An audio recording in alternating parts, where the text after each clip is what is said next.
మీతో పాటు ఈరోజు ఒక రాశారు, ఒక చెల్లి రాసింది, చిన్న వయసులో పెళ్ళయింది, చదువు మానేశాను. ఎవరిది? మీరమ్మా? High school plus. చెప్తారా మీ గురించి? పర్లేదా? చెప్తావా? Very good. చిల్లి ఒకసారి మైకేమో మళ్ళీ మీకు ఇస్తారు, ఎందుకంటే తమ్ముడు చెప్పిందా నేను చదివినట్టు గుర్తు, అందుకే. Good afternoon sir.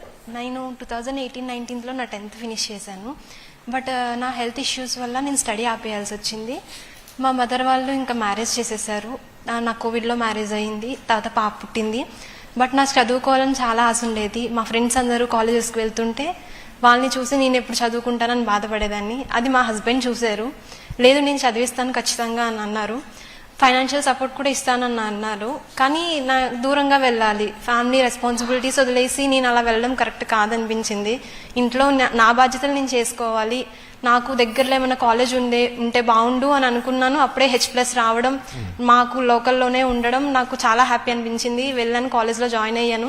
అక్కడున్న ఫ్యాకల్టీ నాకు చాలా సపోర్ట్ చేశారు సార్. అసలు నాకు ఇంట్లో పని చేసుకొని వెళ్ళే టైంకి వెళ్ళకపోయినా మా హెచ్ఎం సార్ కానీ ఎవరు కూడా నీకు ఏ ప్రాబ్లం లేదు, నువ్వు ఏ టైంలో ఉన్నా రావచ్చు, రెగ్యులర్గా రాకపోయినా ఎలాగన్నా సరే ప్రాబ్లం లేదు అని చెప్పేవాళ్ళు.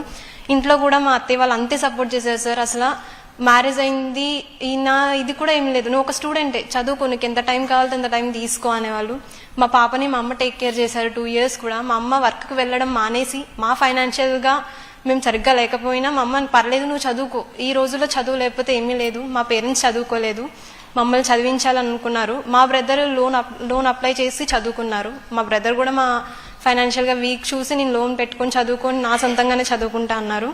బట్ నాకు మ్యారేజ్ అయిపోయిన తర్వాత ఇలా H+ రావడం, టాప్ స్కోర్ రావడం అనేది అసలు నమ్మలేకపోతున్నా. మా అత్తయ్య వాళ్ళు చాలా ప్రౌడ్గా చెప్పుకుంటున్నారు. అంటే వాళ్ళని అనేవాళ్ళు పెళ్ళయింది కదా ఇంకెందుకు చదివిస్తున్నా, పాప ఉంది, ఇంకా ఫ్యూచర్ ఇంకెందుకు అని అన్నా సరే తను చదువుకుంటుంది, అప్పుడు ఏం మాట్లాడలేదు. బట్ ఇప్పుడు వాళ్ళందరూ ప్రౌడ్గా ఫీల్ అయ్యి చెప్తున్నారు, మీ చిన్న కోళ్ళు స్టేట్ టాపర్ అంట కదా, ఆవిడ వచ్చి నాతో చెప్తున్నారు. ఇదంతా పాసిబుల్ అయిందంటే మీరు మాకు అందించిన ఫెసిలిటీసే సార్. అది నిజంగా నేను చాలా ప్రౌడ్గా చెప్పుకుంటున్నాను. ఒక ప్రైవేట్ కాలేజ్లో వెళ్ళి అంత స్కోర్ చేసినా అమౌంట్ పెట్టారు కాబట్టి అంత స్కోర్ చేశారంటారు తప్ప ఇంకా అంతమించి ఏముండదు. బట్ ఏ అమౌంట్ పెట్టకుండా సరే మీరు ప్రొవైడ్ చేసిన ఫ్యాకల్టీస్, ఫెసిలిటీస్ అవన్నీ నన్ను ఈరోజు ఇక్కడ దాకా తీసుకొచ్చినాయి. నా చిన్న రిక్వెస్ట్ ఏంటంటే, నేను ఇంకా ఫర్దర్గా ముందుకు వెళ్ళాలంటే నాకు పాప ఉంది, తనని టేక్ కేర్ చూసుకుంటూ వెళ్ళాలి.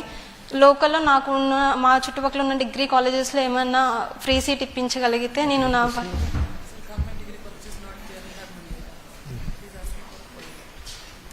మండలంలోనే చదవాలన్నా నియోజకవర్గంలో చదవాలన్నా? ఏ నియోజకవర్గం అమ్మా? Anaparthi sir. Anaparthi. Free seat ఏమైనా ఇప్పించగలిగితే నేను ఫర్దర్గా మీరు నాకు చాలా హెల్ప్ చేసిన వాళ్ళు అవుతారు. బాగా చదవాలి కానీ. భర్త వచ్చారా? అడగండి సార్. చాలా సపోర్ట్ చేస్తారు సార్. అసలు నాకు ఇంట్లో కానీ వర్క్స్ విషయంలో కానీ అసలు మా నాన్నగారు కూడా వచ్చారు. యాక్చువల్గా మా మదర్ కూడా రావాలి, పాపని టేక్ కేర్ చేస్తున్నారు బయట, నా కోసం మళ్ళీ తను ఇక్కడికి రాలేదు అని చెప్పి. Thank you for the support. చాలా చాలా ఇంపార్టెంట్. చాలా థ్యాంక్స్ సార్, మాకు ఇంత ఆపర్చునిటీస్ ఇస్తున్నందుకు, ఇంత ప్రొవైడ్ చేస్తున్నందుకు. మాకంటే ప్రైవేట్ స్కూల్స్లో స్కోర్స్ మాలాగే వచ్చినాయి, బట్ వాళ్ళకి ఈ ఆపర్చునిటీ రాలేదు. వాళ్ళందరూ తెలుసుకోవాలి, మనం గవర్నమెంట్లో చదవడం ఎంత ముఖ్యం అనేది తెలుసుకోవాలి. గవర్నమెంట్ కాలేజ్ అంటే చిన్న చూపు చూడడము, తక్కువగా ఈవెన్ నేను 10th వరకు ప్రైవేట్ స్కూల్లో చదివాను సార్. 10th వరకు ప్రైవేట్ స్కూల్ సార్ నేను చదివింది.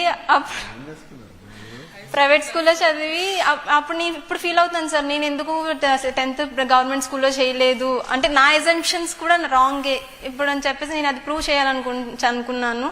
అందరూ ఆ ఎజంప్షన్ అనేది తీసేసి, గవర్నమెంట్ కాలేజ్ కూడా ఒక కాలేజే, అక్కడ కూడా ఫ్యాకల్టీ చాలా బాగా చెప్తున్నారు, అందరూ కూడా అందులో జాయిన్ అయ్యి మంచి స్కోర్ చేసుకుంటే మనకి ఆపర్చునిటీస్ వస్తాయి అని తెలుసుకోవాలనుకుంటున్నాను sir. Thank you. What is your advice అమ్మా హై స్కూల్ ప్లస్ ని? ఇప్పుడు జనరల్గా ఏంటంటే ప్రభుత్వాలు మారినప్పుడు గత ప్రభుత్వాలు తీసుకున్న నిర్ణయాలు సింపుల్గా తీసేస్తారు. గత ప్రభుత్వంలో చూసాం. కానీ బాబు గారు మాకేం చెప్పారంటే, గత ప్రభుత్వాలు తీసుకున్న నిర్ణయాలు మీరు సమీక్షించు, సరైన నిర్ణయాలు అయితే కొనసాగించండి అనేది మాకు చాలా డైరెక్షన్ ఇచ్చారు. ఎందుకంటే ప్రభుత్వాలు మనం కొన్ని నిర్ణయాలు తీసుకుంటాం, కొన్ని తప్పుడు నిర్ణయాలు ఉండొచ్చు, కొన్ని పర్ఫెక్ట్ నిర్ణయాలు కూడా ఉండొచ్చు. దాంట్లోదే ఒకటి హై స్కూల్ ప్లస్. ఈసారి చూస్తే అదే డేటా నేను చదువుతున్నాను, హై స్కూల్ ప్లస్కి వచ్చేగల ఆల్మోస్ట్ పాస్ పర్సెంటేజ్ డబుల్ అయింది, 34 to 60 ఆల్మోస్ట్ డబుల్ అయింది. సో క్లియర్లీ మ్యాజిక్ జరిగింది. అంటే చాలా అద్భుతంగా ఉపాధ్యాయులు కూడా మాకు ఫ్యాకల్టీ అలాంటి వాళ్ళు వచ్చారు సార్. చాలా కమిటెడ్ గా చదువు చెప్పారు. మెటీరియల్ కూడా పనికొచ్చిందని నేను అనుకుంటున్నాను. Yes, sir. సబ్స్టాన్షియల్ ఇంప్రూవ్మెంట్ వచ్చింది. కానీ మీ అభిప్రాయం ఏంటి? హై స్కూల్ ప్లస్ ని ఏ డైరెక్షన్ లో తీసుకెళ్తే బాగుంటుంది? సార్ హై స్కూల్ ప్లస్ లో అంటే మా కాలేజ్ లో ఓన్లీ 2 గ్రూప్స్ ఉన్నాయి సార్. అవును. గర్ల్స్ కి చాలా మంది చదువుకోవాలన్నా అక్కడ ఆ గ్రూప్ లేకపోవడం వల్ల మళ్ళీ ప్రైవేట్ లో జాయిన్ అవ్వాల్సి వస్తుంది వాళ్ళు తప్పక, లేకపోతే స్టడీ మీరు ఏ గ్రూప్ చదవరమ్మా? నేను సిఈసి సార్. CEC. మాకు ఎంపీసీ సిఈసి ఉంది, బైపీసీ హెచ్ఈసి సిఈస్ లో ఎంత మంది ఉన్నారు మీరు స్టూడెంట్స్ అప్పుడు? స్టూడెంట్స్ సార్ 8 మెంబర్స్ ఉన్నాం సార్. 8 మంది ఉన్నారు. ప్రెసెంట్ 8 మెంబర్స్ ఉన్నాం సార్. మిగతా గ్రూప్స్ లేక వాళ్ళు వెనక్కి అండ్ వెళ్ళిపోయారు. ఎంపీసీలు ఎంత మంది ఉన్నారమ్మా? ఐడియా ఉందా? ఎంపీసీ కూడా 8 సార్. 8.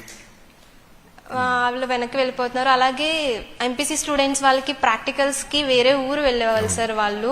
అది మాత్రం చాలా ల్యాబ్స్ లేక చాలా ల్యాబ్స్ లేదు, ఇబ్బంది. సబ్జెక్ట్ టీచర్స్ కూడా లేరు కదా. సబ్జెక్ట్ టీచర్స్ కూడా ఫిజిక్స్ సరే ఫిజిక్స్ కెమిస్ట్రీ చెప్పడం, మ్యాథ్స్ సరే 1A 1B అలా చెప్పడం జరుగుతుంది. మాకేమో సివిక్స్ కి లేరు సార్.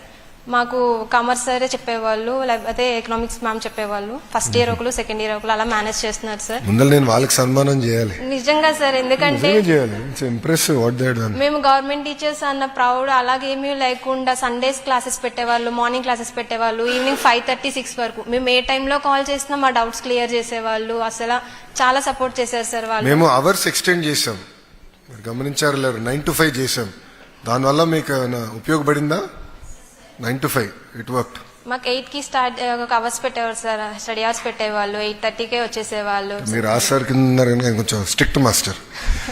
సో మరి 8కే స్టార్ట్ చేయించాడు ఆయన. Okay, good. చాలా thanks sir. Congratulations, we will support you. No second thought. Thank you.